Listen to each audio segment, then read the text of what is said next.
To settle a bet, I went undercover as an intern at my husband Vincent's company. On the first day, a woman waved a marriage certificate at the front desk, sneering, "I'm the real Mrs. Aronson. Why are you slouching? Keep your head down till Vincent gets here." She even insulted the cafeteria food and threatened to replace it with a Michelin chef. A scared colleague pulled me back. "That's Isabel Ferrari, Vincent's idol. He proposed 99 times before she said yes. Cross her, and you'll disappear." I almost laughed. I called my brother. "Bring Vincent down here with divorce papers. In 5 minutes, I want him on his knees begging me." It was my first day as an intern. I was standing by the reception desk, about to head to HR to report for duty, when a woman in a designer power suit stormed in. She slammed a crimson document folder onto the marble countertop. "New intern? No wonder you have no manners," she snapped, her eyes locking onto me. "Are you trying to hide your face behind that stack of files, or do you just find me offensive to look at? Put them down. Stand up straight, hands by your sides." Following the intern handbook to the letter, I lowered my head slightly. "Good morning. How may I help you?" I asked, my voice flat. That simple greeting was like a spark to a fuse. She stalked over to me, her voice shrilling. "What is wrong with this place? Does HR hire blind people now?" She tapped my intern ID badge. "Look at this certificate. Now look at your pathetic little badge. What part of that equation makes you think you have the right to speak to me? Address me as Mrs. Aronson." The girl interning with me went pale. She tugged frantically at my sleeve and rushed to bow her head. "I'm so sorry, Mrs. Aronson. She's new. She doesn't know the rules. Please, don't be angry." Isabel let out a contemptuous snort, rolled her eyes, and strode directly into Vincent's private office. The other intern hurried to my side, whispering, "Her name is Isabel Ferrari. She's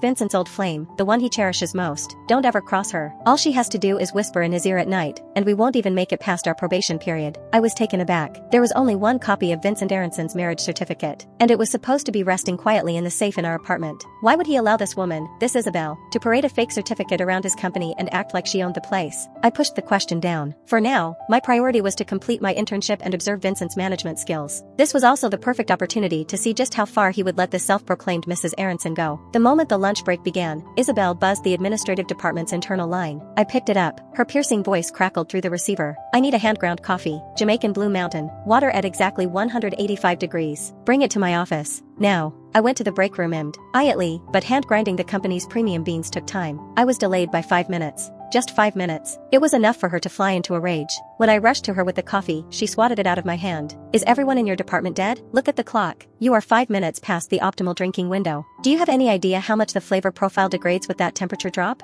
The hot liquid splashed across the back of my hand, a searing wave of heat. "If my mood is ruined because of this, can you bear the responsibility?" she shrieked. Every head in the administrative office turned to stare at me. Isabel might have been dressed impeccably, her makeup flawless, but her vicious, cutting tone made everyone in the room flinch. I struggled to maintain my composure. "Miss Ferrari, I apologize. Hand-grinding coffee takes time." She snatched the cup from my other hand and, without a flicker of hesitation, flung the rest of the scorching coffee at me. "With your clumsy, fumbling hands, I have no idea how you even got a job at the Aronson Corporation," she spat. "I bet you pulled some rather unsavory favors, didn't you?" Her voice dripped with venom. "You disgusting thing. Pack your bags. You're fired." My nails dug into my palms, the sting of the burn mixing with a surge of white-hot anger. Just as I was about to retaliate, the department head rushed over, physically shielding me. "I'm so sorry, Miss Ferrari. She's new. I apologize on her behalf. Please, don't upset yourself. It's not worth risking your health over such a trivial matter." As she spoke, she gripped my arm, her voice a desperate hiss in my ear. "Bite your tongue. Don't do anything rash. Think about who she is. Our entire department's year-end bonuses will be gone. She's not worth it. Let me handle this." Seeing the supervisor grovel, Isabel's twisted features finally relaxed into a smug satisfaction. She languidly pulled a wet wipe from her purse to clean her thigh.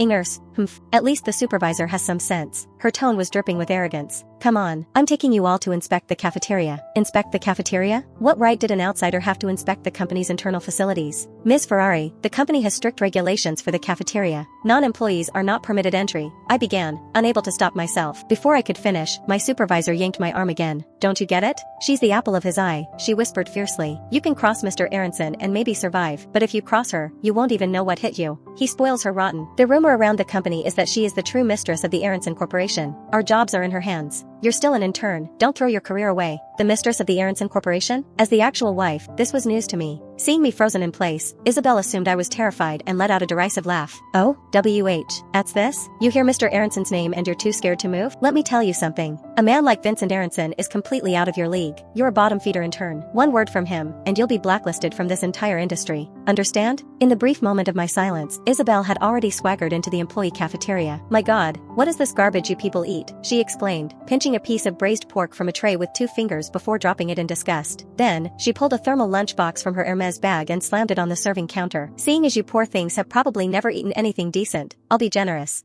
today's my treat. A taste of a world-class truffle and lobster bisque to spice up your lunch. She opened the container and was about to pour its contents into the communal food vat. Miss Ferrari, absolutely not. The cafeteria manager, finally having seen enough, rushed to block the vat. Ma'am, we have strict food safety protocols. No outside food can be mixed with employee meals. This is for everyone's health and safety. Please cooperate. Protocols? Safety? Isabel laughed as if it were the funniest joke she'd ever heard. You think my food is less safe than this? Will you cook in recycled grease? Do you know this container of bisque costs more than your entire year's salary? Now get out of my way. The manager stood his ground. Ms. Ferrari, this is a matter of principle. If there's any kind of food safety incident, we can't bear that responsibility. Please don't make this difficult for us. Seeing the manager dare to defy her again, Isabel's face clouded over with fury. She whipped out her phone and started a video call. Vincent, you have to see this. Your employees are out of control. I just wanted to do something nice for everyone, and they're shouting at me. From the other end of the line, Vincent's gentle voice emerged. Isabel, sweetheart, don't be angry. Pass the phone to the cafeteria manager. Isabel smugly shoved the phone screen in the manager's face. Vincent's voice instantly turned to ice. Everyone involved is to apologize to Ms. Ferrari immediately. Otherwise, every single one of you will be disciplined for gross misconduct. I'm docking this month's pay and bonuses for all of you. And I mean it. The manager's lips trembled. The supervisor and a few other colleagues went pale, exchanging helpless glances. Vincent seemed displeased with the silence. His voice grew colder. What? Do I need to repeat myself? The video feed jostled. Isabel had turned the camera to show Vincent's surroundings, wanting us to see exactly where he was. He was in the private room of an exclusive club, surrounded by several older men. It was clearly a critical business dinner. Vincent was at the head of the table. Seeing Isabel's pouting face, he shook his head with a resigned fondness, not a trace of annoyance at being interrupted, only indulgent affection. Vincent, Isabel whined, completely ignoring the fact that he was in a meeting, and began to cry for the camera. Look at them, they're all ganging up on me. I was just trying to be kind, and they were so rude. They've trampled all over my good intentions. Vincent, you have to stand up for me. She squeezed out a few crocodile tears, a complete transformation from the arrogant tyrant of a moment ago. Vincent's expression hardened instantly. He didn't even bother to ask for context. His entire focus was on Isabel. There,